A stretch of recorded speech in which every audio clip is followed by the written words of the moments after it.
I figured out. It's actually just something that I've been really like working on my mind for quite some time. You guys know the book, The Obstacle is the Way? No, not that one. It's okay. It's by, I'll just say for the recording purposes, it's by Ryan Holiday. Hmm. I've been reading that book. Now I'm on my fourth read this past month. It's a really, really good book. And every time I read it, I just, think or learn something new completely. Mm-hmm. Or actually not maybe learn something new, but have a new perspective on the same thought. And it is about actually just, when you see an obstacle, having different ways of dealing with it and not necessarily having to fight head on. And the more specific case that I want to point to is like, okay, we're all like doing our thing solo or with a little team, and we don't need necessarily have the capacity or the same strength with maybe money or team or experience to be facing head on the competition. And also the competition is not always competing with us as much as we are competing with them. Yep, I agree. Right. So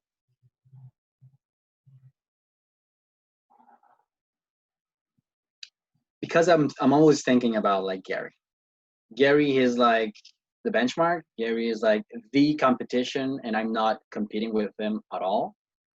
But we are in the same like playground, and it would be foolish to try to compete with him because he's just so good at what he does. I cannot outlast him. I cannot outsmart him, and that's in the same field, right? So the book just shows me that to beat him, you have to play a different game. But I do not have yet like the answer to, okay, what is that game then?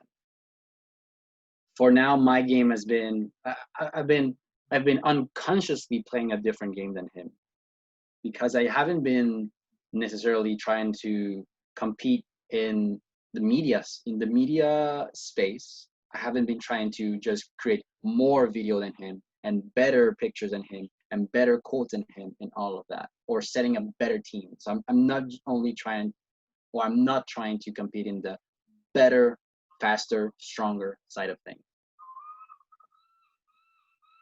What I mean by unconsciously is that, okay, I've been fortunate to have like the people around me to, like, those people are great contacts. Right now I'm working on this project, and is like yesterday I sent a quote.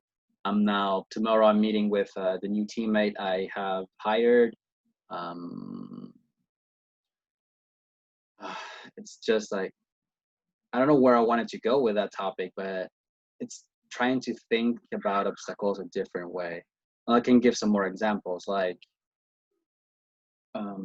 you see that throughout humanity's story. In the I'm not gonna get religious, but you can hear it in the biblical stories about David versus. Goliath, yeah. Oh, you froze. Oh, Oh, there you are. You're back. all right. So he's So not David trying. and Goliath. Yeah, David and Goliath. He's not trying to beat him using strength. He actually found a weakness, and or just got lucky with that weakness. I don't know the story completely, but there's always a different angle to problems like that. Something that is more actual is another story about, there was this businessman who was living, well, we uh, that he needed a certain land from somebody, but that land, nobody agreed on who it was, who was the owner. So two different landowners were arguing on who is that land for. And that businessman, it was also competing with larger, bigger corporation that also wanted that land.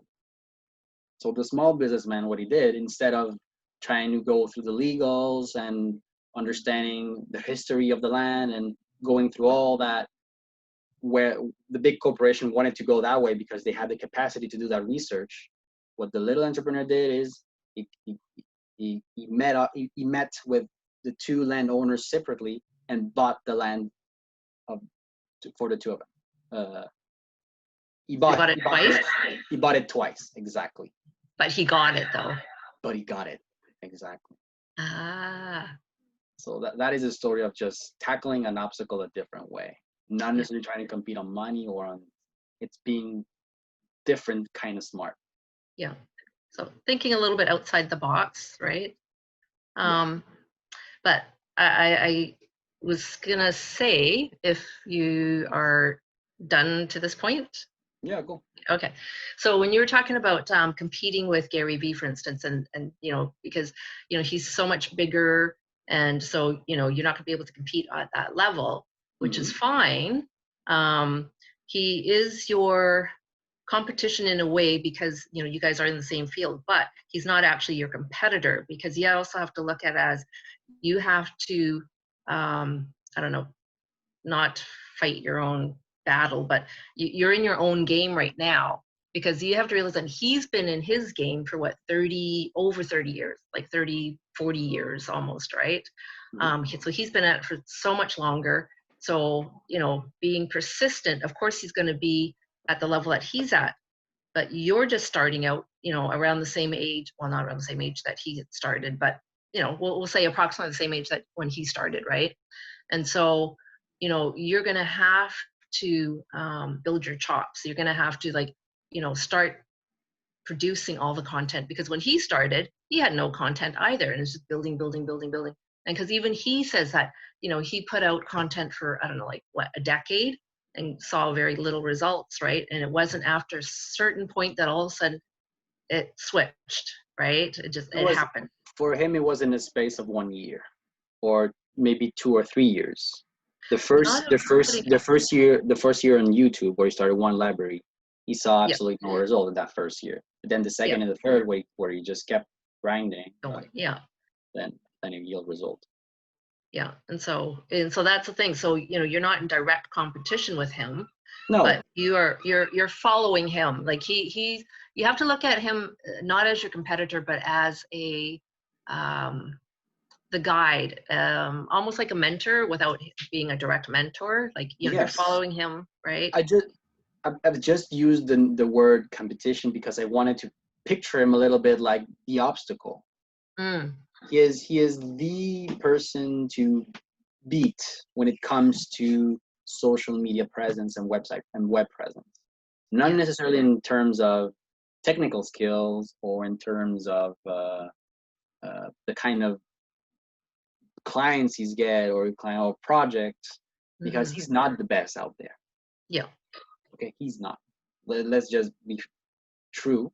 He is not the best at what he does. But he is the best at showing people that he is the best, or convincing people that he is the best without actually being the best.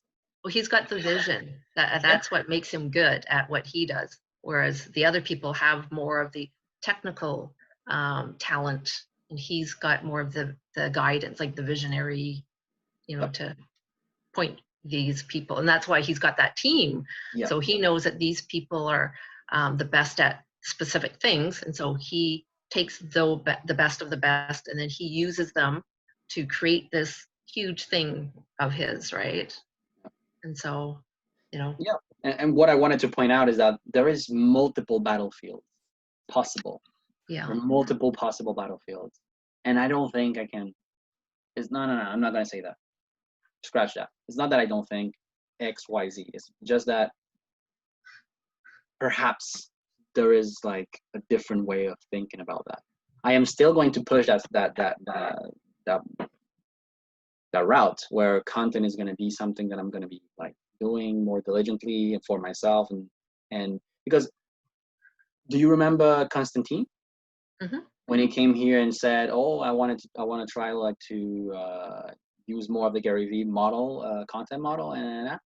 But after that, we had a little Zoom, and well, from the little things that we were able to communicate because the connection was so bad, he was saying that when he moved from Europe to North America, he had no content, so he had to start from scratch. And now he's foreseeing, what if in the future I have to move again with my wife and with my kids or whatever to a different country or a different place, then I will have to start from scratch again. So having that content is going to be helpful for him to just have of establishing that he is still there no matter where he works, right? Mm-hmm.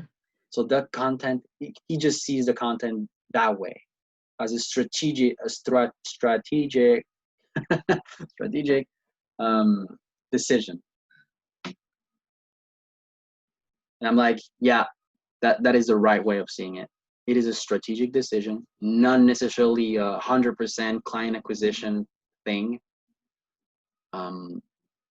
You want to be able to be fluid wherever you're working, and that people can find you no matter where you are. And I don't see myself being in Canada or Montreal and Laval, whatever, for the rest of my life. I want to, move someplace that I really enjoy being. I hate winter. Especially in Laval. Well, that's it. That's all I had to say. No, I think that's fantastic because, it's something that we all actually, I think, need to think about, because, that's the only way that we're going to get better, is to, look at the competition or the obstacles and figure ways around them, and how to adapt, right? I think that's the big thing, is how to adapt, because things are always going to change, whether it's something in our lives or whether it's the environment or the economy or whatever, right? So we're always going to have to keep playing this game, right? We have to keep at it. And I think that's the thing, is trying to keep ahead, always It's not having only, something. it's not necessarily keeping ahead. It's like it's really making a mind shifting the way you perceive stuff that are technically bad. Like problems, we think they're bad, we think they're negatives, but without COVID, we wouldn't be here. 100%. Yeah. So that's why the name of the book is so fitting. The obstacle is the way. The obstacle shows us. It closes doors so we can just go through the one that we need to. Mm-hmm. So what is it? It's called The Obstacle is the Way? Yep. And who's it by? Ryan Holiday. Holiday? Holiday. Holiday. Okay, thank you. Okay. No, that's interesting. It sounds really good. It is really good. Mm-hmm. Like, even the subtitle is The Timeless Art of Turning Trials into Triumph. He writes really well. I like it. Yeah. Goes the way. Well, I guess that's true, because it guides us. Like, something comes in the way on our path, then it's like, okay, now where do we go? Like it takes us off into another direction. Like it just, like, because that's the way we got to go, because obviously this obstacle is here. We can't go that way anymore. And honestly, after reading it 3 or 4 times, I would still want to read it again and again and again. And there's something else I can, like, if you don't want to go through the book, I want you really to listen to the podcast Tim Ferriss did with Hugh Jackman. Hugh Jackman, really? Hugh Jackman, exactly. Okay. So I've never knew that Hugh Jackman was this, like, I didn't know his story at all. Nothing about him. He just seemed like this perfect person on the outside, No, he seems like this cocky actor to me. That's what I think of him. I didn't think that of him, but he's got it all, right? Yeah. He's got it all. I don't have a problem with him having it all, but when you have this this exterior image of you it's very difficult to get into what is actually that happened to him, for him to become this way. And because I read the book like 4 times, I was able to look at his history a different way. Like everything that happened, every obstacle, every trials, everything just pushed him in the right direction every time. Mm. So that was with Tim Ferriss, right? Yeah. Okay. It's even his last podcast episode, the one that like last week, I think. Oh, okay. So it's a recent one. Recent, very recent. Okay. Yeah. But it was recorded in May. Okay. He takes about a month to push them out. Oh, okay. Still, that's fairly recent though. Still. Okay, I'll check out the podcast for sure. Well, I'm gonna zip it. I've talked too much. Elaine, No, it was fantastic. No. Elaine's got anything? Elaine? I'm multitasking here, you guys. Oh. I think I'll definitely catch the recording for sure. Yeah. But on a good note, Donna's got her station started, right? I haven't uploaded it yet. What? No, because I ended up doing my workout, then I had to cook, and then I did some homework, and then I showered, and then here I am. But I'm doing it tonight. It's on my list to do. You're creating good content, so yeah. Yeah. So yeah. So what Elaine is referring to, Sam, is that I've been doing social media training with her and Judy. So we've been sort of meeting every few days, and we go through like little segments. Remember, I don't recall or don't remember if, well, do you remember the social media guide that I uploaded to our Facebook group? Yes. Yeah, so I'm taking them through that, actually, is what I'm doing. Nice. And so we've done it, and so now we're just looking at each other's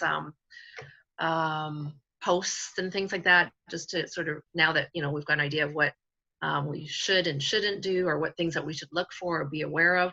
We're just going through our own social media posts and that, just to look at it and see what's happening. And we're going to be posting some new ones based on what we know now. And the girls, oh my God, it's been amazing. Judy did one. Most of the stuff that she shares on her Facebook, for instance, she just reshares things, and she just pushes it out. She rarely ever puts any captions, and if she does, she'll just put really one word type caption, and not much engagement. And so having done the social media training, the idea is to cause engagement, or to create engagement. And to do that, you need to put some personality into the post, write something, right? And we also covered the different things to look at. It's got to be educational, it's got to be empowering, it's got to be entertaining, that sort of stuff. So on the weekend, she did a post, and she actually wrote a nice caption, a nice description, and she put some of her personality in it, and she had huge engagement from it. Wow. And when you scroll through, none of her other posts, like, it has very little engagement. So that's an overnight success. Yeah, and so that showed them like that, oh my God, it does make a huge difference. Like, when it's personal, you put something behind it. And the same with Elaine. She has been doing that lately too. And she's also seen the difference in the posts, like from when, she pushes out posts, and she usually does put a little caption, but again, it's like one sentence or one word. But now she's writing a little bit more. And I think through the writing about her history, or her story, because I think she was getting that from you guys. And so the posts that she's been putting out, she's getting huge engagement on it compared to the old stuff that she was putting out, right? That is so satisfying to hear. It is, isn't it? Yeah. I have no idea. I had no idea. Yeah. So the stuff that you've been guiding them on makes a huge difference, because we're seeing the story with Elaine about when she came to Canada. I don't know if you saw her July 1st post about being grateful for Canada. Yes. Yeah, so she got some of that history stuff her family history, from, your thing. And she wrote, a beautiful piece and huge engagement from that. So So it's cool. exciting. It is Very exciting. It's so cool. And that's like just the beginning. Yeah. It's only like an introduction to who you are and what you believe. And from there, you can go anywhere. Mm-hmm. That's like just setting your foot on the floor and say, I exist. Let's talk about it. Yeah, totally. So, yay, Elaine, and yay, Judy. Congratulations. I think Elaine muted us. Oh, she's on the other Zoom. Yeah, it must be really interesting because she's look at zoned it. out. I know. All right. What about oh no, we have like 5 minutes. I think it's fine. We have enough things for today, right? Yeah, I think so. Yeah. So tomorrow what we're going to do is we're actually going to create some posts together, and and critique each other as we go along before we actually post it. Great. Yeah. So then we'll see if that tweaks it a little bit more, right? Oh, yeah. Oh, it reminds me of what I wanted to say, because when you were talking, I had this idea. Because I had no idea that was happening, but I knew that is what they needed. Mm-hmm. It's to get some experience firsthand and having the eye for good content, having like the habits, the intuitions, the like, oh yeah, that can work and that maybe won't work. Like having this separation of the information and really, oh, okay, this is what good design looks. Oh, this is what a good caption sounds like a little bit. It's having that experience and doing stuff until you understand, and not necessarily just shooting everywhere and trying to figure out, right? Yeah. Well, I think it makes a huge difference because, without some guidance, like you said, like you're shooting out different things and you're trying different things, but you don't really know what's making it work. Mm-hmm. So then you'll try one thing and it's like, okay, it kind of works, doesn't work, and then you'll try something else without fine tuning that first thing that you did in order to find out, to learn from that, because then all of a sudden you turn around and try something completely different and it's like, well, you haven't even figured that one out, and so then you'll never hit any target, right? Yes. Because you got too many targets. It is exactly what Sam Ovens talks about. And when you're trying to solve a problem, like if you don't know the components of a problem, if you're not able to map out what are the components of that problem, you never know what made the needle move. Yeah. And sometimes you can do two things that are opposite, and because you did it at the same time, it won't make the needle move. But if you do one and not the other, it's going to move, right? Like sometimes it's an opposite that makes the thing either work or not work. Well, actually, so on the weekend, so Judy did the post with, that really nice caption about, I guess the family, or not family, like I guess she was out with friends and family over on the island, and they had this dinner, and they had, what did they have? Food, like vegetables and things from the garden, and things from like the local farmers market, potatoes from a local farm or something like that. And so she actually talked about the meal and stuff like that, and how tasty it was, and how fresh and all that. And so I had a lot of engagement. But she also posted another one with one of the same pictures, but all she wrote was, I don't know, something like yummy dinner, and that's all she wrote on it.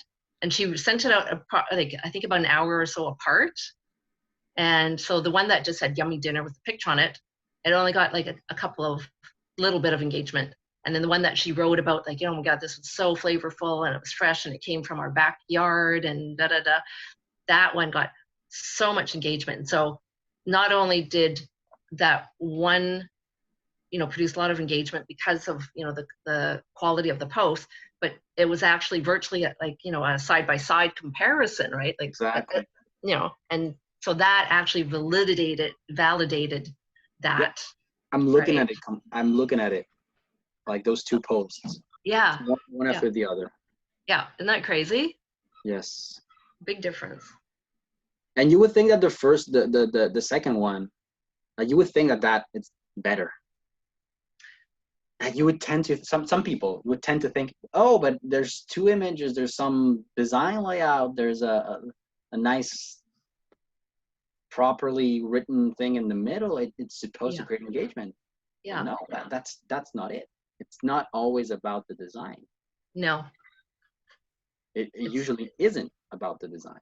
Yeah, it's the backstory to it, right?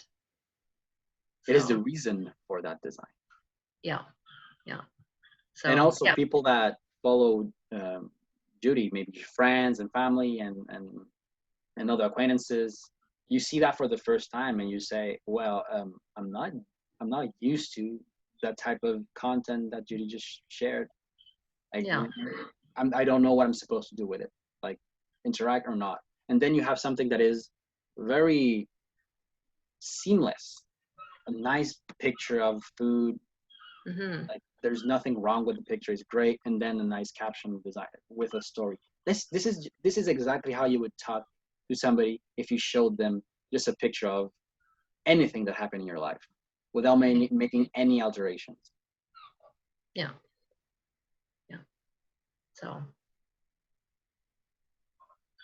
So yes, so I'm excited for them. So now they're starting to see the things, because that's the other thing too. It's like when you're first learning this stuff, it's so daunting. Like it's like information overload, and time and time again, you guys have said, it's like, well, you just start, just do it, just try it and see, and and so now they're jumping in. Yes, but a lot of the time, the information is also the thing that's blocking you. Because when somebody tries to look for the information before actually doing it and seeing just how they would go about it naturally, the information blocks you from action. Because now you think, oh, but he said this and he said that, and right? Yeah. But I read on this blog, and that influencer said this, and that's what I'm seeing on this profile. No. Just figure out your own process and make it as seamless as possible for your own kind of content that you want to push out. Yeah. Totally agree. Yeah. Cool. Ooh. I wasn't supposed to come here. No, she's not back yet. No, not back yet. Hey. There she is. Well, I've got it like side by side, so I saw a bunch of waves going on. So that's the key. I will want you to listen to this particular Zoom again. Yeah, well, you know what? I've got it recording, and that's what I'm going to do, because I've got the other thing is, like with the other Zoom that I've got like a bunch of my team members that are on it. So I'm trying to just, match both. Right. Yeah. No, that's cool. You're trying to take care of them over there too. So yeah, well, and exactly, like I'm coming in, out, it's like, so I'm trying to stay focused on one screen versus both and catch no conversation. Yeah. All right, so I'm gonna be going. I wasn't even supposed to come here. There's just so much to do. Okay. Now I wanna rest. Yeah. Okay. Well, have a good night. Yes. Let's continue tomorrow. Thanks, guys. And to Wednesdays, we do the Wednesday wins. Oh yeah. Right. Oh yeah. Okay. Come in with your stuff that you want to be grateful and celebrate, blah blah blah. Okay. Perfect. Actually do that homework. Yes. Take the time to think about it, because it does help. Yeah. Thanks, you guys. Have a good night. Okay. Good night. It was fun. Bye.